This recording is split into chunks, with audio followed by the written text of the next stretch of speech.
Bom dia, cavalheiros e damas, primeiro ano do ensino médio, Colégio Ângulo, Divinópolis. Continuo com saudades, viu? Muito bom novamente conversar com vocês.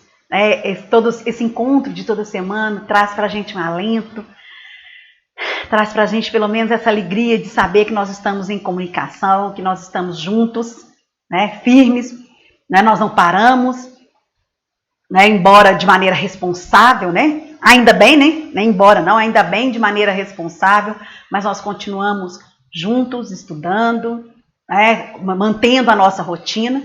E hoje nós vamos falar da estrutura da palavra. Às vezes, Cris, preguiça da estrutura da palavra.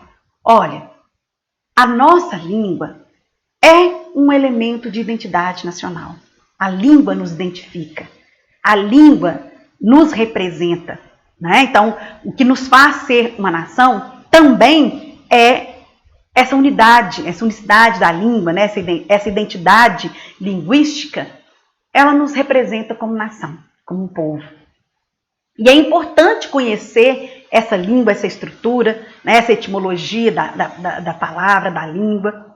E hoje nós vamos estudar um pouco sobre isso, sobre a estrutura da palavra, ou seja, como que a palavra é formada, quais são os elementos que formam a palavra, de como que surgem as palavras. Então, hoje nós vamos falar da estrutura da palavra e na próxima semana nós vamos falar de formação de palavra, que é diferente. Quando eu falo de estrutura da palavra, estou falando de elemento mórfico, ou seja, quais são os elementos mínimos, quais são as mínimas unidades que trazem significado, trazem sentido para a palavra. Então, de que é formada a palavra? Qual que é cada pedacinho da palavra? Já a formação como que eu crio uma nova palavra? Então, a estrutura é eu dissecar, vamos dizer assim, como cientista, é o meu dissecar da palavra. Ou seja, cada elemento, cada parte da palavra. Já a formação é como que eu formo, como que eu crio a palavra. Então, só para a gente ter uma ideia, normalmente quando a gente fala divide a palavra aí, o que nos vem à cabeça? A divisão silábica comum. Então, bola, menino, Portal, aí o portal meu está escrito errado aí, faltou um Tzinho, Então, o que nós temos? A divisão silábica comum. Mas nesse caso nosso aqui, nós estamos estudando morfologia da palavra, estrutura da palavra, formação da palavra. Aí nós estamos falando de elementos mórficos. O que significa dizer isso? Qual a menor identidade? Como que eu posso, quais são os pedaços que eu posso dividir a palavra e cada um desses pedaços ter significado? Ou seja, qual que é a menor unidade significativa que a palavra tem? Igual um átomo, Como que eu posso dividir o átomo? Em quantas partes? Qual que é a menor fração que mantém sentido para o átomo, que mantém utilidade para o átomo? A mesma coisa com a palavra. Desculpa. Então, no caso, por exemplo, eu citei para vocês meninos. Eu dividi em 3 sílabas. Meninos. Mas espera aí, qual que é a primeira base dessa palavra? Qual que é a base? De onde que é? Qual que é a raiz dessa palavra? Qual que é a origem dessa palavra? E tem um jeito simples de eu saber qual que é a base, ou seja, qual que é o radical da palavra. De onde que essa palavra se origina? Então, quando nós falamos de nomes, substantivos, adjetivos, pronomes, advérbios, tem uma maneira bem simples, que é a flexão da palavra. Menino, meninada, menininho, meninão. Aí o que eu vou perceber? Que tem uma parte que sempre se repete.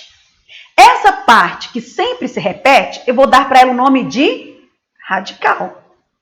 Aí logo, então, na casa a palavra menino, menino, meninada, menininho, meninão, meninice. O que repetiu? O menin. Então, eu já sei, então, que esse menin é o meu radical. Mas ainda sobraram duas letras aí, o O e o S. Aí eu vou parar e vou pensar, peraí. Nos nomes, eu tenho a base, que é o radical, ou seja, de onde aquela palavra surgiu, qual que é a origem dela. E eu tenho desinências. Aí é bacana, eu tenho 2 tipos de desinência. A desinência de gênero, quando vai indicar para mim se a palavra está masculino ou feminino, diferença de masculino e feminino. E aí uma dica, se a palavra ela não tiver essa variação de masculino e feminino, por exemplo, pente, não existe o pente, a pente, existe o pente. Então ele não varia de masculino e feminino, existe uma única estrutura. Então aquela vogal que vem depois do radical, ela vai ser chamada de vogal temática nominal. Tá? Então, essa dica é importante. Ela vai ser chamada de vogal temática nominal. Por quê? Porque ela não varia entre masculino e feminino. Ah, mas se a palavra varia entre masculino e feminino, aí eu tenho desinência de gênero. O caso da palavra menino. Existe menino e existe menina. Ah, então esse O aí está me indicando o gênero, que é masculino. Logo depois do O, que é a minha desinência de gênero, que diferenciou masculino e feminino, eu tenho um S. Esse S também é uma desinência, esse S também é uma informação. Ele indica para mim o quê? Que essa palavra está no plural. Perceberam? Então, uma palavra, grosso modo, ela tem o radical, que é a sua base, a sua estrutura básica. Então, nós estamos falando aqui de nomes, substantivos, adjetivos, numerais, pronomes. Então, ele tem o radical. Ele tem a desinência de gênero, que vai indicar se é masculino ou se é feminino. E pode ter a desinência de número, para indicar se é plural. Correto? Aí vale a dica. Lembrando, se não tem desinência de gênero para separar masculino e feminino, vou chamar aquela vogal de vogal temática. Tá? Isso tudo na natureza nominal, porque os verbos são diferentes. Por exemplo, o verbo é até mais fácil de reconhecer o radical do que o substantivo. Por quê? Porque o verbo tem lá, por exemplo, falava. Ah, peraí, falava vem de qual verbo? Vem de verbo falar. Ah, eu tiro o ar, que é a primeira conjugação. Então, o que eu falo? Ah, eu tenho vendia. Peraí, vendia vem do verbo vender. Ah, eu tirei o er, que é a segunda conjugação. Sorria. Ah, vem do verbo sorrir. Então, eu tirei o ir, que é da terceira conjugação. Então, fica mais fácil. O verbo é só voltar lá no infinitivo e tirar o ar, o er e o ir. Você acha o radical facinho. Correto? E aí, lembrando que as palavras, elas são formadas de quê? De radical, de vogal temática. Se não tiver, lógico, a desinência de gênero ou de número. Né? Aí o tema, mas o que é esse tema? O tema é a soma do radical mais a vogal temática. E eu ainda posso acrescentar nas minhas palavras afixos. Eu falo, o que são afixos? São braços. Eu tenho o radical da palavra. Então, vamos pensar uma palavra simples. Tem a palavra feliz. Ela é meu radical, ela é minha base. Ah, eu quero criar uma nova palavra. Aí eu venho e acrescento um pedacinho antes, o in. Aí eu tenho uma nova palavra, infeliz. Tá vendo? Acrescentei um bracinho de cá. Ah, mas eu queria acrescentar uma nova, eu queria colocar o mente. Infelizmente, então eu tenho feliz, que é o radical. Coloquei o in antes, prefixo, e o mente depois, sufixo. Então, eu coloquei dois braços, ou seja, dois afixos. Né? Aí eu criei uma nova palavra, que é uma matéria que a gente vai estudar posteriormente. Né? Então, cada pedacinho da palavra, ela é chamada de morfema, ou elemento mórfico. Então, eu tenho o radical, que é a base, a vogal temática, né? Que quando não tem, isso nos nomes, a vogal temática, quando eu não tenho masculino e feminino, a desinência de gênero, que pode ser masculino ou feminino, ou a desinência de número para indicar plural, o tema, que é a soma da vogal temática e do radical, e os afixos, que são normalmente prefixos e sufixos. Correto? Até aqui? Tranquilo como grilo, manso como ganso? Então vamos pensar aqui alguns exemplos, né? Só para a gente brincar aqui com as palavras. O radical, morfema básico, eu já havia falado com vocês, então tem, olha, um exemplo. Pedra, pedreiro, pedrinha, apedrejar. Né? Então, o que vai ser a referência aí? O que não se repete? O pedre. Então, ele é o meu radical. Tem, perder, perdido, perdedor, imperdível. Perde é o que se repete. Então, ele é o radical. Lógico que tem algumas palavras que não tem essa, que a palavra inteira já é o radical. Por exemplo, sofá. Você não tem como flexionar. Vai ser a palavra inteira. Amor, café, animal, dor, paz, luz, tatu. Então, às vezes a palavra, se você flexionar, a palavra inteira já é o radical. Aí vamos lembrar da vogal temática. O que é a vogal temática? Eu tenho, pode ser o A, o E ou o O. Naqueles nomes que não tem flexão, né? E aí é interessante a gente lembrar isso, né? Naqueles nomes que não tem Flexão eu vou chamar de vogal temática. Nos nomes que tem flexão, de masculino e feminino, eu vou chamar de quê? Eu vou chamar de desinência de gênero, né? E nós temos ainda as vogais temáticas verbais. Aí vamos lembrar, peraí. O verbo falar, primeira conjugação terminada em ar. Então, qual vai ser a vogal temática? O A.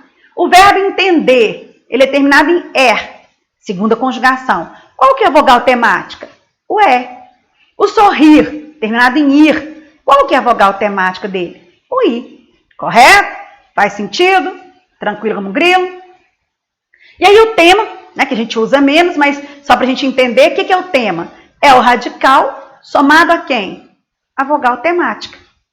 Né? Então eu tenho, por exemplo, verbo chorar, tirei o ar.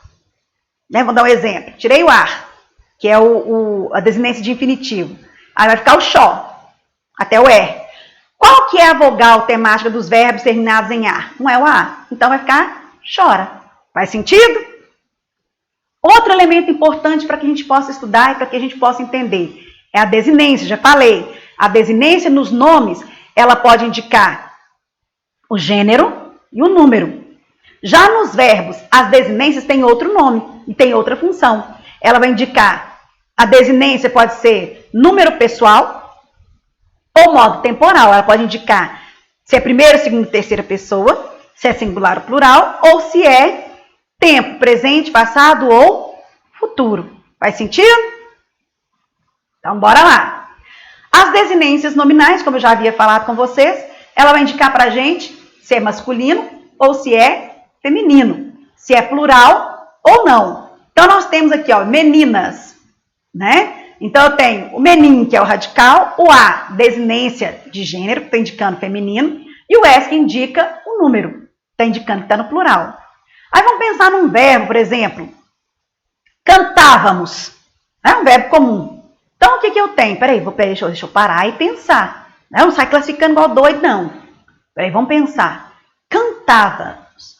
Vem do verbo cantar. Então, o que eu faço? Tiro o ar. Para achar quem? O radical, que é o cante. Peraí, o verbo terminado em A, a vogal temática, nós já vimos aí antes, que a vogal temática dele vai ser o A. Então, logo depois do radical, o A vai ser a vogal temática. E esse danado desse vá? Por que está servindo aí? Qual que é o papel? Como é que eu posso dar nome para isso aí? Eu vou chamar ele de desinência modo temporal. O que significa dizer isso? Que está indicando para mim em que tempo, em que modo que o verbo está. Toda vez que eu tenho um verbo com terminação vá, falava, cantava, gostava, estudava, verificava, analisava, eu sei que o verbo está no pretérito imperfeito do modo indicativo. Indicou o tempo, pretérito imperfeito, e o modo indicativo. E esse mos, para que esse danado aí serve? Para indicar a pessoa e o número. Aí quando eu falo número, singular ou plural. Então eu tenho mos, eu sei que ó, cantávamos só pode ser nós. Então significa que essa palavra está no plural. E segundo, que ela é primeira pessoa. Então, eu e nós, primeira pessoa, tu e vós, segunda pessoa, ele, eles ou ela e elas, terceira pessoa. Entenderam? Então, esse mos, olha quanta informação que um elemento mórfico traz para nós. Então, eu tenho o cante, que é o radical, o A, que é a vogal temática, que me indica que esse verbo é um verbo de primeira conjugação, o vá, que me indica tempo que esse verbo está, que ele está no pretérito imperfeito e que esse tempo está no modo indicativo, e o mos, que me indica que essa palavra ela está no plural e que ela pertence à primeira pessoa. Perceberam? Cada pedacinho traz aí uma informação bacana para nós. E aí eu já havia falado para vocês do afixo. O que são os afixos? São os braços, né? Eu posso acrescentar antes, acrescentar depois. Se eu acrescento antes, prefixo. Se eu acrescento depois, sufixo. Então, ele é um morfema que vai ser acrescido, né? Que vai ser acrescentado ao radical para fazer o quê? Criar novas palavras. Então, eu posso ter prefixos colocado antes. Então, eu tenho a palavra feliz. Aí eu tenho infeliz, eu tenho braço, eu tenho antebraço, eu tenho nativo, eu tenho inativo, eu tenho permeável, eu tenho hipermeável, né? Eu tenho sobrepor, aí eu tenho sobrepor, tenho passar, ultrapassar.